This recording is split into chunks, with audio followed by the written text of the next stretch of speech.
आज इस वीडियो में हम बात करने वाले हैं gastroesophageal reflux disease, reflux oesophagitis, हियाटस hernia, sliding hernia. ये सब क्या होता है, क्या सिम्टम आते हैं इनसे और इनका क्या होम्योपैथिक ट्रीटमेंट किया जाता है। ईसोफेगस को हिंदी में ग्रास नली या अन्न प्रणाली भी कहते हैं, क्योंकि मुंह में दांतों द्वारा खाना चबाए जाने के बाद ईसोफेगस के पेरिस्टालसिस मूवमेंट से खाना मुंह से पेट में पहुंचता है। निचले हिस्से में जहां ईसोफेगस स्टमक से जुड़ी हुई है, उसे लोअर ईसोफेजियल स्फिंक्टर के नाम से जाना जाता है, जो कि वन वे वॉल है, जो कि खाना जाने के बाद तुरंत बंद हो जाता है और खाना वापस ईसोफेगस में लौटकर नहीं आता। अगर मोटापा या excessive caffeine intake, excessive smoking या अन्य कारणों से लोअर ईसोफेजियल स्फिंक्टर का कॉम्पिटेंस लूज हो जाए, जिस कारण खाना या पेट में बना हुआ एसिड जो खाना पचाने के लिए था वो ईसोफेगस में वापस आने लग जाए, तो इसे गैस्ट्रो ईसोफेजियल रिफ्लक्स डिजीज या रिफ्लक्स ईसोफेजाइटिस कहते हैं। इसके क्लिनिकल फीचर्स या सिम्टम्स कुछ इस तरह से हैं। पेशेंट जब लेटता है तब उसको छाती में दर्द या जलन का अनुभव होता है, जो कि बैठने पे उसको आराम मिल जाता है। उसके स्टूल या वोमिटस में उबकल ब्लड जा सकता है, जो कि अमूमन देखा गया है जाता है, और इसी वजह से उनको एनीमिया या वीकनेस डेवलप होती है। डिस्पेजिया का मतलब होता है डिफिकल्टी इन स्वेलिंग, क्योंकि लेटर स्टेजेस में ईसोफेगस में स्ट्रिक्चर या स्टेनोसिस डेवलप हो जाता है। इन्वेस्टिगेशन की बात करें तो पहली इन्वेस्टिगेशन है बेरियम स्वेलो, जिसके अंदर ट्रेंडलबर्ग पोजीशन के अंदर बेरियम सल्फेट का इंजेक्शन करवा के कॉन्ट्रास्ट एक्सरे लिया जाता है, जिसमें पता चल जाता है कि स्टमक से वापस से रिफ्लक्स हो रहा है फूड और एसिड का इनटू द ईसोफेगस। सिमिलरली ईसोफेगोस्कोपी करवाई जाती है, जिसमें lower end of the oesophagus में एंग्री लुकिंग रेड म्यूकोजा पता चलती है, क्योंकि ईसोफेगस की जो म्यूकोजा है वो स्टमक से डिफरेंट है और वो एसिड से डिस्ट्रॉय होती है। जैसा कि मैंने बताया कि स्टमक का फंक्शन अलग है, तो उस स्टमक की म्यूकस मेम्ब्रेन और ईसोफेगस की म्यूकस मेम्ब्रेन अलग-अलग है, क्योंकि स्टमक का फंक्शन है खाना पचाना है, तो वहाँ पे एसिड भी प्रोड्यूस होता है उस खाने को पचाने के लिए, जबकि ऐसा ईसोफेगस में नहीं है, वहाँ पे म्यूकस मेम्ब्रेन डिफरेंट है। लेकिन क्योंकि स्टमक से बार-बार एसिड का रिफ्लक्स हो रहा है ईसोफेगस में, तो वहाँ की म्यूकस मेम्ब्रेन भी चेंज होने लग जाती है और 3 सेंटीमीटर से ऊपर तक भी हम देखते हैं कार्डियो ईसोफेगल जंक्शन से ऊपर कॉलमनर एपिथेलियम आ रही है, इसे बेरिट्स ईसोफेगस कहते हैं, जो कि बाद में एडिनोकार्सिनोमा भी बन सकता है और स्ट्रिक्चर्स बनने लग जाते हैं ईसोफेगस में। जैसा कि दिखाया है इस डायग्राम में, हमारी जो ईसोफेगस है वो डायफ्राम में एक हियाटस की ओपनिंग से स्टमक से कनेक्टेड होती है, और ये डायफ्राम भी वहाँ लोअर ईसोफेजियल स्टमक स्फिंक्टर को मजबूती देता है। लेकिन कई बार क्या होता है वो हियाटस बड़ा हो जाता है और जो स्टमक है या अब्डोमिनल विसरा है वो चेस्ट की तरफ प्रोट्रूड कर जाते हैं, और जो डायफ्राम था वो लोअर ईसोफेजियल स्फिंक्टर को इतनी मजबूती नहीं दे पाता, इसे हियाटस हर्निया कहते हैं। अब हम sliding hernia, rolling hernia, mixed herniation, massive herniation, ये सब हियाटस हर्निया की टाइप्स हैं, इनको देखेंगे। Now if we see sliding hernia, इसके सिम्टम गर्ड की तरह होते हैं, more common in obese women and investigation oesophagoscopy. अब बात करते हैं इसके उपचार के बारे में। इसका होम्योपैथिक उपचार मैंने वीडियो के लास्ट में दिया है। पहले बात कर लेते हैं लाइफस्टाइल मॉडिफिकेशंस की, जो कि इस बीमारी को ठीक करने में बहुत बड़ा रोल प्ले करती है। अगर आपका वजन ज़्यादा है तो बिल्कुल आपको वजन कम करने की तरफ प्रयासरत हो जाना चाहिए। आपको गरिष्ठ भोजन, मिर्च मसालेदार भोजन बिल्कुल नहीं लेना चाहिए। स्मोकिंग अवॉइड करें, एक्सेसिव कैफीन का इंटेक बंद कर दें।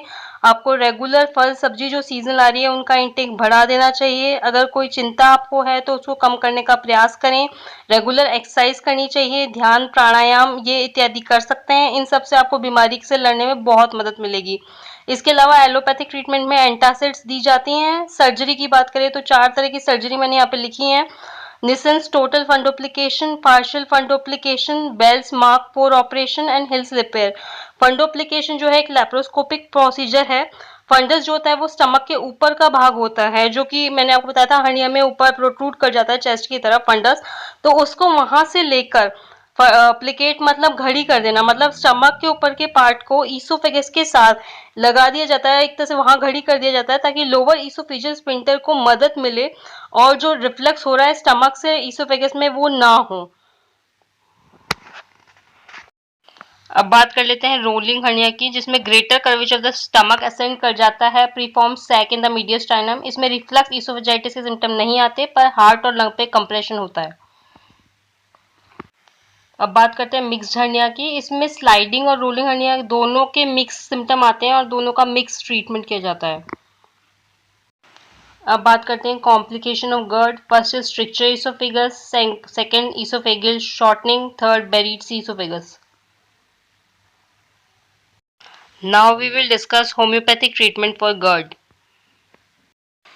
अब बात करते हैं homeopathic polycrest medicine nux vomica के बारे में, जो कि लाइफस्टाइल डिसऑर्डर्स के लिए बहुत ही अच्छी मेडिसिन है। ये आजकल के लाइफस्टाइल को कवर करती है। जैसे कि हम देखते हैं कि लोग बहुत ही एम्बिशियस हैं आजकल, जेलस हैं, वर्कोहॉलिक हैं, कंटिन्यू बहुत लंबे लंबे सिटिंग के उनके जॉब्स रहते हैं, बहुत टाइम नहीं निकाल पाते हैं अपनी बॉडी के लिए, जैसे रेगुलर एक्सरसाइज वगैरह नहीं कर पाते हैं, और बहुत ज़्यादा प्रेशर में रहते हैं, टेंशन में रहते हैं, बहुत ज़्यादा काम है, तो बहुत ज़्यादा उनका कैफीन इंटेक भी होता है, उनको स्टिमुलेंट्स की बहुत ज़्यादा ज़रूरत रहती है, टोबैको की ज़रूरत होगी जैसे, या फिर बहुत ज़्यादा गरिष्ठ भोजन लेंगे, स्पाइसी फूड लेंगे।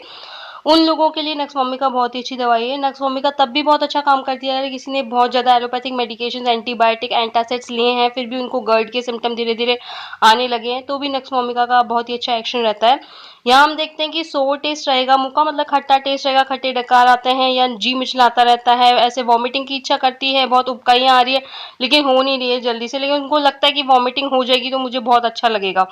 और इनको खाना खाने के बाद ज़्यादा सिम्टम्स आते हैं, बहुत दिक्कत होती है खाना खाने के बाद। एपिगैस्ट्रिक रीजन ब्लॉटेड रहेगा, वहाँ पे ऐसे स्टोन की तरह कुछ रखा है ऐसे लगता है।